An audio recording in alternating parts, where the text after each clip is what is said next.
Hello, Nomad Sculpt, and this video is for version 191. It's about color extraction from the base layer. So let's switch to Nomad Sculpt. So I start with an example. So let's paint something here with this color. Maybe like this.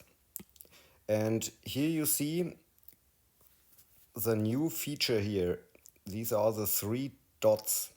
So at the moment you have no control over the color sliders. So press here the three dots and you find here the new feature base layer, base to layer for the color.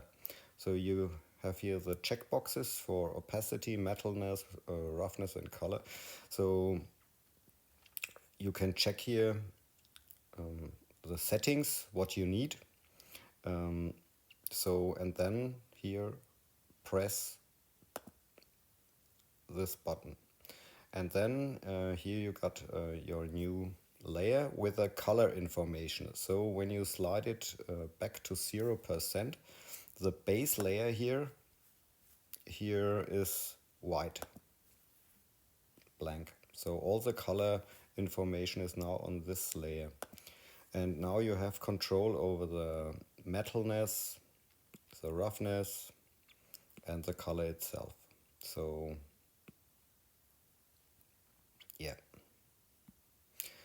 that's a new feature. So have fun with sculpting and ciao.